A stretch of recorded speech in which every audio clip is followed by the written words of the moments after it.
বেশ একটা ভালো আমাদের অফিসিয়াল সেটআপও হয়ে গেছে।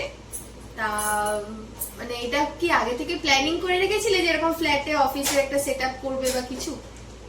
না, এটা না অ্যাকচুয়ালি আমার কোনো প্ল্যান ছিল না। মানে মিউচুয়াল ফান্ডে আমার ম্যাক্সিমাম ইনভেস্টমেন্টটা তো মিউচুয়াল ফান্ডেই হয়, তো ওটাও জোন ছিল। কিন্তু আস্তে আস্তে যখন দেখলাম যে আমাদের টিম বাড়ছে বা আমার শ্বশুর শাশুড়ি মা প্রায় বাইরে থেকে আসেন এখানে চিকিৎসার জন্য, তো আমি দেখলাম আমাদের যে ফ্ল্যাটটা এখন থাকে ওটা তো ছোট, 2 BHK মতো। তো আমি দেখলাম রিয়েলি আমার আর একটা ফ্ল্যাট হলে সুবিধা হয়, নাহলে কাজের ক্ষেত্রে বা বাইরে লোকজন এলে থাকতে খুব অসুবিধা হচ্ছে। আমার মিউচুয়াল ফান্ডের পোর্টফোলিওটা অনেকটা হয়ে গেছিল, তো ওখান থেকেই মেজর কিছুটা পোর্শন আমি তুলে ফ্ল্যাটের একটা পার্সেন্টেজ দিলাম, আর বাকিটা কিন্তু আমি লোনেই নিয়েছি। এরকম না পুরোটা আমি মিউচুয়াল ফান্ড তুলেই নিয়েছি। আচ্ছা, তা এবার তো তাহলে তোমার যে কথা অনুযায়ী ধরো আমারও যখন মিউচুয়াল ফান্ড একটা সার্টেন টাইম পরে তো একটা অ্যামাউন্ট হবে, তো আমিও তো তাহলে সেখান থেকে টাকাটা রিডিম করে একটা ফ্ল্যাট কিনলাম বা রিয়েল এস্টেটে কোনো জমি কিনলাম, সেটা তো আমার অ্যাসেট হিসেবেই তো দাঁড়াবে। না না, সেটা করতেই পারিস, সেটা করলে অসুবিধার কিছু নেই। কিন্তু এটা না, এই ফ্ল্যাটটা কিনতে গিয়ে আমি বুঝতে পারলাম যে ফ্ল্যাটের গ্রোথটা কিন্তু অনেক স্লো। যেমন দেখ, আমি তোকে বলছি, এটার একটা মেজর পার্ট তো আমার লোনে আছে। ধর সাপোজ কথার কথা বলছি, ধর ফ্ল্যাটটার দাম 35 লাখ টাকা, তাহলে আমি যে ইএমআইটা নিয়েছি সেটা শোধ করতে আমাকে প্রায় ডবল টাকা দিতে হচ্ছে ফ্ল্যাটের দাম, যদি আমি পুরো 15-20 বছর 10 ইয়ার্স চালাই। প্লাস কি হচ্ছে, এখানে আমাকে অনেক কাজ করতে হয়েছে, মানে রং করা বল, ইন্টেরিয়র ডেকোরেশন বল, ফার্নিচার বল, তো সেটায় 4-5 লাখ টাকা চলে যাবে। প্লাস এই ফ্ল্যাটের মেইনটেনেন্সেরও একটা খরচা আছে। তো আলটিমেটলি তুই যদি দেখি যে 35 লাখ টাকা ফ্ল্যাটের দাম হলে অলরেডি আমার প্রায় 40-45 লাখ টাকা মতো ইনভেস্টমেন্ট হয়ে গেছে। প্লাস ইএমআইটা যদি আমি ধরি, ওটা তো একটা প্রচুর অনেক টাকায় চলে যাবে। তো আমি যদি ভাবি কখনো যে 5 বছর 7 বছর ফ্ল্যাটটা বিক্রি করব, তা আমি যদি 25 লাখ টাকায় কিনে 45 লাখ টাকাতেও বিক্রি করতে পারি, কি 50 লাখ টাকাতেও, তো আমার খরচাও কিন্তু তখন রিলেটিভলি ওরকমই গিয়ে দাঁড়াবে। আলটিমেটলি রিটার্ন কিন্তু এখান থেকে খুব একটা জেনারেট হচ্ছে না।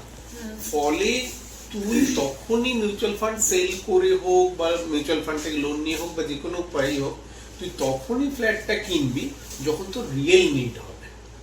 মানে এটা কিন্তু তুই যদি ভাবিস যে আমি ইনভেস্টমেন্ট পারপাসে করব, লং টার্মে আমাকে রিটার্ন অনেক দেবে, তুই যদি এক্স্যাক্টলি ক্যালকুলেশন করিস না, এর রিটার্ন কিন্তু অত আসবে না।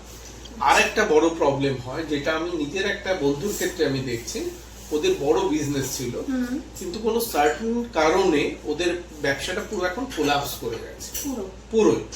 আর কোলাপস যে করেছে, ওদের ইমিডিয়েট অনেক টাকা দরকার ব্যাপারটাকে রিকভারি করতে, প্রায় 20-25 লাখ টাকা, এবং ওদের যা ইনভেস্টমেন্ট ছিল সবই ওখানে ঢুকিয়ে দিয়েছিল ব্যবসাটা দাঁড় করাতে গিয়ে। ব্যবসাটা হয়তো দাঁড়িয়েও ছিল, কিন্তু যে কোনো একটা কারণে হোক ব্যবসাটা এখন কোলাপস করে গেছে।